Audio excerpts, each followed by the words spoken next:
सभी को सादर जय श्री कृष्ण। सभी स्वस्थ रहो, व्यस्त रहो और मस्त रहो। होलिका दहन का त्यौहार आ रहा है। होलिका दहन के त्यौहार पे कुछ अचूक उपाय, कुछ अचूक प्रयोग जो मैं आपको बता रहा हूँ, इसको करने से आपको अवश्य ही फायदा होगा, 100% फायदा होगा।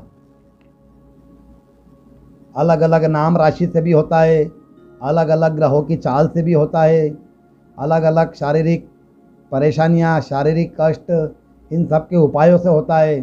मैं मेन उपाय बताता हूँ, उसमें पूरा सभी चीज़ आ जाएगी।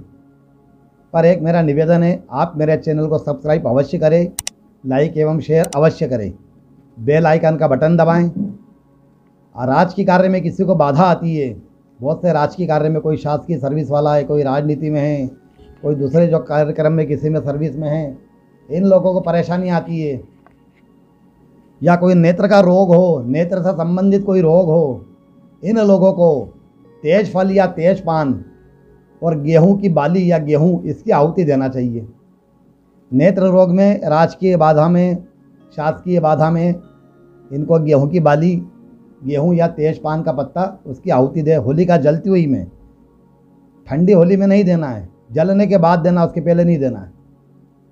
अगर आपके व्यापार में घाटा हो, डिप्रेशन हो, किसी वृद्ध महिला से या विधवा महिला से किसी जातक का कोई विवाद होता हो, कोई परेशानी होती हो, मानसिक तनाव होता हो, तो उसके लिए चावल या चांदी या कोड़ी, फूटी कोड़ी का भी आहुति दे सकते हैं। चावल है, चांदी है, फूटी कोड़ी है। बुजुर्ग महिला से, विधवा महिला से, घर की कोई बड़ी महिला हो, उससे अगर अनायास विवाद होता हो तो उसके लिए ये प्रयोग होता है।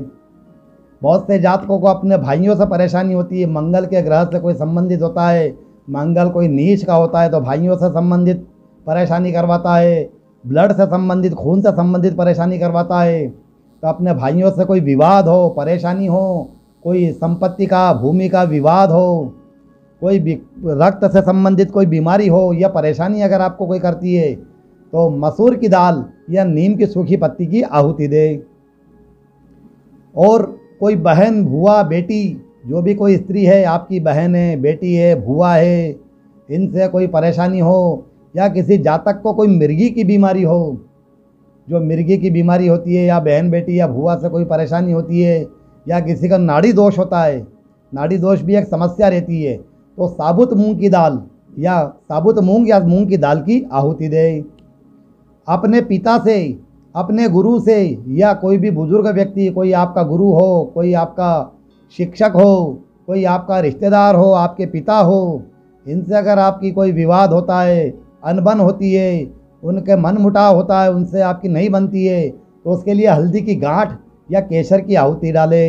या अगर आप इतना भी नहीं कर सकते तो चने की दाल अवश्य करें। चने की दाल, हल्दी या केसर, ये 3 ऑप्शन बताए हैं, तीनों डाले तो तीनों, या फिर कोई भी एक ऑप्शन जरूर करें। जलती हुई होलिका में डालें। आजकल दाम्पत्य जीवन में परेशानियां बहुत आती है, पति पत्नी में थोड़ा सा कुछ भी बात होती है, विवाद की स्थिति होने लग जाती है, परेशानियां बढ़ती है। तो दाम्पत्य जीवन में या कोई यौन रोग हो या त्वचा का कोई रोग हो, उसके समाधान के लिए जो हवन में डालते हैं, तिल्ली जौ, केवल जौ डालना आपको, या कपास का छोटा पौधा ले लें। कोई वाहन की या भवन की कोई समस्या हो, उसके समाधान के लिए, किसी जातक के वाहन की समस्या रहती है, भवन की समस्या रहती है, उस जातक के लिए, उस व्यक्ति के लिए बादाम कारगर होती है, बादाम की आहुति दे, 1 मुट्ठी बादाम आहुति दे दे। संतान से संबंधित कोई परेशानी होती है, हमारा कोई बालक है या बालक को कोई परेशानी है, तो उसके लिए सूखा जटा वाला नारियल, सूखा, जटा उतरी हुई नहीं होना चाहिए, जटा वाला नारियल होना चाहिए, सूखे नारियल की आहुति दे। अगर किसी के जोड़ों में दर्द है, शरीर में कोई अकड़न है, जकड़न है, दर्द है, उसके लिए प्याज की आहुति देवे। मेरुदंड यानी रीढ़ की हड्डी से कोई संबंधित परेशानी है, कितनों कोई मेरुदंड से संबंधित होती है, कमर में परेशानी होती है, उन लोगों को पान, पताशा, घी और लौंग, शहद, ये 5 चीज़ इकट्ठी करना है। फिर से सुनिए आप, पान, पताशा, घी, लौंग और शहद, पान के ऊपर पताशा, घी, लौंग, शहद डाल करके उसकी आहुति दे देवे। और सभी कार्यों के लिए जो कोई असाध्य परेशानी हो, कोई समझ में नहीं आ रही हो कि भैया इसका क्या इलाज है, क्या उपाय है, तो उसके लिए 2 फूलदार लौंग का जोड़ा लेवे। फूलदार से मेरा तात्पर्य है कि 2 पूरी लौंग जिसके आगे फूल बना हुआ होता है, 2 फूलदार लौंग ले, देसी घी में भिगो करके बताशा और पान का पत्ता हाथ में लेकर के जलती हुई होलिका को प्रणाम करे और यह सामग्री उनको अर्पित कर दे। और अगले दिन सूर्योदय के बाद होलिका की भस्म संभाल करके लेके आवे। होलिका की भस्म जरूर लेके आवे, जली हुई होलिका की। उसकी होलिका की भस्म अगर आप संभाल के रखेंगे तो उसका जिन लोगों ने, पुराने लोगों ने जो संभाल के रखते रहे, अगर कोई आपको इसकी जानकारी देवे तो बिल्कुल ब्रह्मास्त्र का काम करती है, हर रोग में काम आती है। और मेरा एक निवेदन है कि जलता हुआ अंगार अवश्य लावे, उसको अपने घर के अग्निकोण में रखे। जहाँ आपका मकान का आखिरी कोना अग्निकोण कहलाता है, पूर्व की तरफ मुख करेंगे, पूर्व दिशा की तरफ मुख करेंगे तो आपके सीधे हाथ पे अग्निकोण आएगा। आखिरी कोना जहाँ आपके मकान की सीमा समाप्त होती है, उस अग्निकोण में उस होलिका को जलती हुई का अंगारा लेके आवे और उसको अंगीठी में या किसी धूपदान में या जो भी आप धूपाना हवन पात्र किसी में भी रख करके उसको थोड़ा सा प्रज्वलित करने की कोशिश करें। और उसमें कुछ भी पकवान बना ले, चाय बना ले, कुछ भी पापड़ ही सेक ले, कुछ भी जो भी आपको कुछ चाय बनाना है, पापड़ सेकना है, या अन्यथा जो भी कोई आपको लगता है, मेरे को अभी स्मृति में नहीं आ रहा है, कि जो भी जल्दी से जल्दी बन जाए वह सामग्री बना करके सभी पूरे परिवार के लोग उसको प्रसाद समझ के ग्रहण करें। मेरी गारंटी 100% आपकी 80% बीमारियां छोटी मोटी सारी समाप्त हो जाएगी। इस बात की 100% गारंटी है। यह शास्त्र सम्मत बात है कि जलती हुई होलिका के अंगारा लेके आवे और अपने घर के अग्निकोण में, सिगड़ी में, धुपाने में या किसी हवन पात्र में जिसमें भी आप रखें, तो उसको थोड़ा प्रज्वलित करने की कोशिश करें, कोयला डाल करके या जो भी आप उसको प्रज्वलित जिस तरह से करना चाहे, लकड़ी डाल करके उसमें फिर आप पका लेवे। जो भी चाय है, पापड़ सेक ले, या जो भी दूध गर्म करना है दूध गर्म कर ले। वो सभी घर के सभी सदस्य उसको ग्रहण अवश्य करें। 80% आपकी बीमारियां बिल्कुल आपको परेशान करना कम कर देगी। धीरे धीरे अगर आपने सतत ये प्रयास किया तो ये बीमारी जड़ से भी साफ कर सकता है। और भी बहुत सारे उपाय हैं। होली की रात को अपने घर के दरवाजे पर 4 मुख का, लंबी बत्ती वाला 4 मुख का दीपक लगावे। घी का भी लगा सकते हैं, सरसों के तेल का, चमेली के तेल का, तिल्ली के तेल का, जो आपको उचित लगे। अलग अलग प्रयोग है, जिस प्रयोग से आप करना चाहे उस प्रयोग के लिए आप करें। उसका दीपक का पूजन करें, उसके बाद भगवान से सुख समृद्धि की प्रार्थना करें। और अगर हो सके तो उसमें साल की धानी अवश्य डालें। दीपक के अंदर एक धानी डालें, लेकिन अवश्य डालें। उसको अपने घर के बाहर लगा करके रख देवे। इस प्रयोग से हर प्रकार की बाधा का निवारण होता है। और ये संध्या काल में ही कर लेवे। यह रात्रि होलिका जलन के बाद नहीं करना, संध्या काल में करना आपको। जब सूर्यास्त होने लग जाए, होलिका जले, उस दिन की बात है। उस दिन संध्या काल में 4 बत्ती का दीपक, तेल का, घी का, सरसों के तेल का, चमेली के तेल का, तिल्ली के तेल का, उसका अवश्य जलावे। उसमें साल की धानी अवश्य रखे, उसका पूजन कर ले। उसमें रोली कंकु थोड़ा सा डाल देवे, उसको प्रज्वलित करके और सुख शांति की, समृद्धि की कामना करते हुए उस दीपक को प्रज्वलित करें।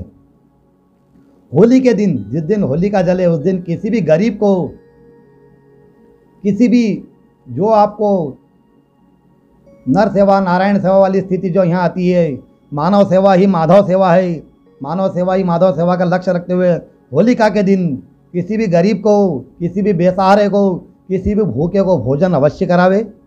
हो सके तो पददान अवश्य देवे। पददान 12 महीना चलता है। पददान यानी उपाना यानी जूते चप्पल सैंडल जो भी देवें, उसको वस्त्र दे दे, जूते चप्पल सैंडल पहना दे, भोजन करा देवे, उसका आशीर्वाद ग्रहण करे, भोजन अवश्य करावे। अगर किसी जातक को राहु की कोई परेशानी है, राहु से परेशानी होती है, केतु से परेशानी होती है, शनि से परेशानी होती है, तो उनको नारियल का एक गोला लेना है, उसको काटना है, काट करके उसमें अलसी का तेल भर ले। अलसी का अलग अलग प्रयोग है। राहु के लिए अलसी का है, शनि देव के लिए कोई सा भी तेल, सरसों का तेल, कोई सा भी तेल चलेगा। इस प्रकार से अलसी का तेल भर ले, उसमें थोड़ा सा गुड़ अवश्य डाले और वापस उस ढक्कन को बंद कर करके, बांध करके जलते हुए होलिका में डाल दे। उससे आपके राहु केतु शनि का प्रकोप 65 से 70% तक बिल्कुल शांत हो जाएगा। आपको बहुत अच्छा लगेगा। और दूसरे दिन उसकी राख अवश्य लाना, ये ध्यान रखे। जो भी प्रयोग करे दूसरे दिन राख या अग्नि अवश्य अपने घर पर लेकर आवे। और धन हानि से बचना है। धन की हानि हो रही है, किसी घर में कोई व्यसन करता है, धन की हानि होती है, शराब का, स्त्री के प्रसंग का, या जो भी अन्यथा कोई करता है, या जो भी किसी भी प्रकार से हॉस्पिटल में पैसा लगाता है, सट्टा जुआ खेलता है और उसका व्यथा ही पैसा जाता है, तो उसके होलिका के दिन, जिस दिन होलिका जलती है, उस दिन अपने घर के दरवाजे पर गुलाल छिड़के, उस पर दीपक अवश्य लगावे। दीपक जलाते समय धन हानि से बचाव की कामना करे। जब दीपक बुझ जाए तो उस होली का अग्नि में उसको डाल कर आ जावे। दीपक जब राज हो जाए, बुझ जावे, तो उसको जलते हुए होली में डाल कर आ जावे। यह क्रिया श्रद्धा पूर्वक करना है, धन हानि नहीं होगी। श्रद्धा पूर्वक करोगे तो ही कार्य होगा, अदरवाइज सिर्फ सुनने से, देखने से, पढ़ने से नहीं होगा। मन में श्रद्धा अवश्य रखना है, श्रद्धा होगी तो ही कार्य होगा।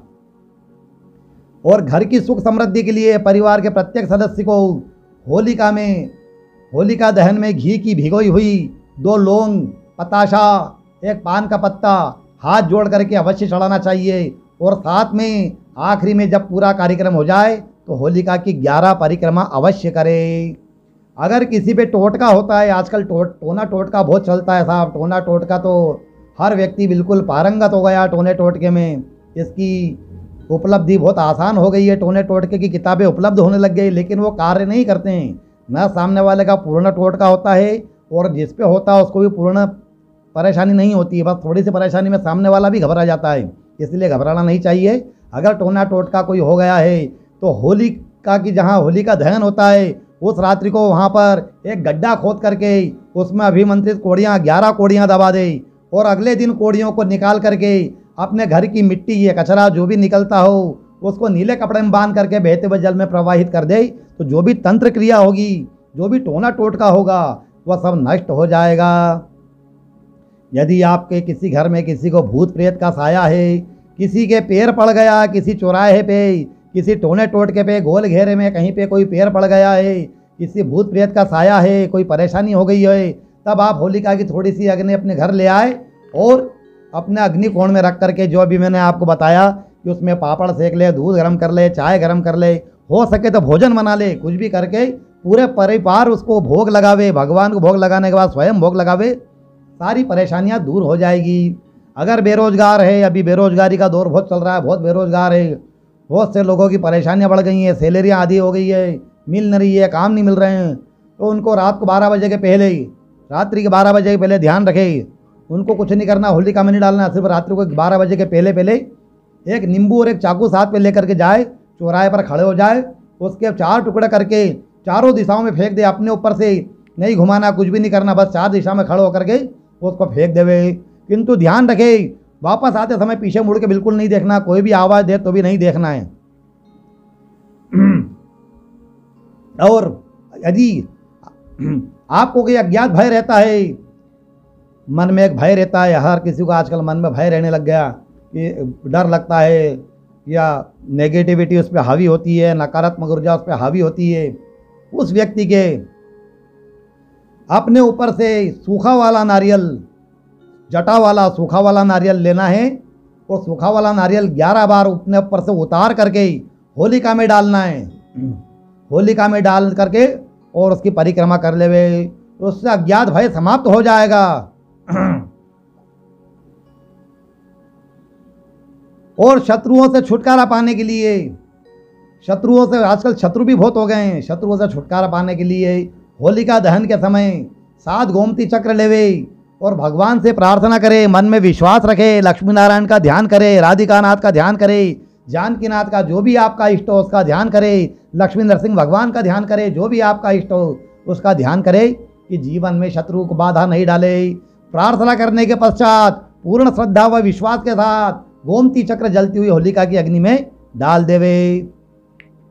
जिन जातकों का विवाह नहीं हो रहा है या विवाह में विलंब हो रहा है, तो होली के दिन किसी भी शिव मंदिर में जाए, ध्यान रखें, होलिका के दिन शाम को किसी भी मंदिर में जाए या सुबह जाए, जब भी आपको समय मिले शिव मंदिर जाना है। शिव मंदिर में जा करके अपने साथ में एक साबुत पान लेकर के जावे, पान पे एक साबुत सुपारी रखे, हल्दी की गांठ रखे, पान के पत्ते पर सुपारी और हल्दी की गांठ रख करके भगवान महादेव को अर्पित करे और प्रार्थना करे कि प्रभु मेरा मांगलिक कार्य करे, शीघ्र से शीघ्र विवाह करवाए। ऐसी कामना करके पीछे पलट के नहीं देखना है और सीधे अपने घर की तरफ ही जाना है, घर के बाद फिर और कहीं जाना है। ऐसा नहीं है कि घर से निकले, शिवलिंग पे किया और ऑफिस से निकल गए। आप जहाँ जाएंगे आपकी शिव की कृपा आपके साथ साथ वहाँ आएगी। जहाँ आप जाएंगे वहीं मांगलिक कार्य की शुरुआत होगी। तो इसलिए अब सबसे पहले घर जाए, घर से फिर अन्यत्र जल या चाय दूध कुछ भी या सौंफ सुपारी कुछ भी खा करके 2 मिनट बाद फिर घर से निकले। इससे जल्दी ही आपके विवाह के योग बनेंगे। और अपने हाथों से बहन लोग जो बनाती है, अपने बहनाएं जो इनको जो उपहार कहती है, जो क्या बोलते हैं उसको, गोबर के जो बनते हैं, सूखे कंडे के जो जेवर बनते हैं, होलिका दहन के समय गोबर के बने हुए कंडे के जो जेवर होते हैं, जो अलंकृत होते हैं, वे बहनें अपने भाई के ऊपर से 7 बार घुमा करके वह कंडे होलिका में दहन कर दे। इससे तुम्हारे भाई की बुरी नज़र से रक्षा होगी। ये बहन करेगी तो बिल्कुल गारंटीड कार्य होगा, आपको स्वयं को नहीं करना है। इसलिए अपनी बहन को कहें कि जो होलिका के जेवर बनाते हैं, जो माला बनाते हैं गोबर की, उसको अपने ऊपर से 7 बार घुमा करके जलती हुई होलिका में डाल दे। तो आपको किसी की बुरी नज़र नहीं लगेगी, किसी की हाय कला नहीं लगेगी, कोई परेशानी नहीं होगी। अब होली पर अलग अलग सब तरह के प्रयोग है। अब आपको धन के प्राप्ति के बताते हैं। इस उपाय के प्रभाव से आपके घर में व्यवसायिक क्षेत्र की सारी नकारात्मक ऊर्जा समाप्त हो जाएगी। नकारात्मकता समाप्त होने के बाद ही माँ लक्ष्मी का स्थायी निवास संभव हो जाता है। आपके निवास के पास जब होली जल जाए तब आप होली की थोड़ी सी अग्नि ला करके अपने निवास या व्यवसाय स्थल के बाहर अग्निकोण में, मैंने आपको बताया ना कि जलता हुआ अंगार जरूर लावे और अग्निकोण में ला करके उसको रखे। उसको रखने के बाद उसमें कोयले के द्वारा, कपूर के द्वारा, कंडे के द्वारा, जो भी लकड़ी के द्वारा जो भी आपको ईंधन मिलता है उससे उसको प्रज्वलित अच्छे से करे। उस पर कोई पकवान बनाए और या हो सकता है जो भी आप बनाने, पापड़ सेके, चाय बनावे, दूध बनावे, अन्यत्र जो भी जल्दी से बन जाए या भोजन बन जाए, थूली बन जाए, लापसी बन जाए, वो बना करके उसको भोजन करे और सभी पूरे परिवार जने उसको ग्रहण करे तो उससे नकारात्मक ऊर्जा समाप्त हो जाएगी। होली की रात्रि में होलिका दहन से पहले अपने घर अथवा व्यवसाय के मंदिर में माँ लक्ष्मी की रोली व गुलाल मिला करके तिलक करे। शुद्ध घी का दीपक जलाए, धूप बत्ती दिखाने के बाद पीले रंग का भोग लगावे, अर्पण करे और इसके बाद माँ के चरणों में पीला गुलाल और 3 गोमती चक्र अभिमंत्रित करने के बाद अर्पित करे। माँ के सामने लाल वस्त्र अथवा सफ़ेद ऊनी आसन पर बैठ करके कमल गट्टे की माला से 5 माला करे और ये मंत्र बोले, ओम श्रीम ह्रीम श्रीम कमलवासिन्ये नमोस्तुते। ओम श्रीम ह्रीम श्रीम कमलवासिन्ये नमोस्तुते। ओम श्रीम ह्रीम श्रीम कमलवासिन्ये नमोस्तुते का जाप करे। जाप के बाद में खड़े हो जाए और अगले दिन माँ के चरणों में गोमती चक्र और पीला गुलाल उठा करके एक लाल वस्त्र में बांध करके घर के शुद्ध स्थान पर रख दे। इस उपाय से माँ लक्ष्मी के चरण 1 वर्ष तक आपके घर में रहेंगे, ऐसा पूर्ण विश्वास रखे और अगले वर्ष पुनः इस उपाय को करे तो पुरानी पोटली को होलिका से 1 दिन पहले धूप दिखा करके बहते हुए जल में प्रवाहित कर दे और फिर नई पोटली रख दे। इस प्रयोग से प्रत्येक वर्ष होली पर अवश्य करे तो आपके घर में लक्ष्मी का चिरकाल तक घर में निवास रहेगा। आप ये होली के उपाय करें और अपने परिवार की सुरक्षा करें। सभी प्रकार के मैंने प्रयोग बता दिए हैं। इस प्रयोग करने से गारंटीड कार्य होता है और सभी से मेरा निवेदन है, कोई भी समस्या हो, किसी भी प्रकार की समस्या हो, हर समस्या का समाधान होता है, मंत्रों की साधना से होता है। इसलिए आपको अगर कोई समस्या लगती है, कोई भी किसी प्रकार की घर की मानसिक, शारीरिक, आर्थिक, वैवाहिक, कोई भी नेगेटिविटी किसी पे हावी हो, जो भी परेशानी हो, पढ़ाई से संबंधित हो, व्यापार से संबंधित हो, कोर्ट कचहरी से, हर प्रकार की समस्याओं का समाधान हमारे पुराणों में, हमारे ग्रंथों में मिलता है। तो जहाँ तक मेरी स्मृति में कोई होता है तो बिल्कुल उसके समस्या का समाधान करते हैं। मैं अपनी वाणी को यहीं विराम देता हूँ।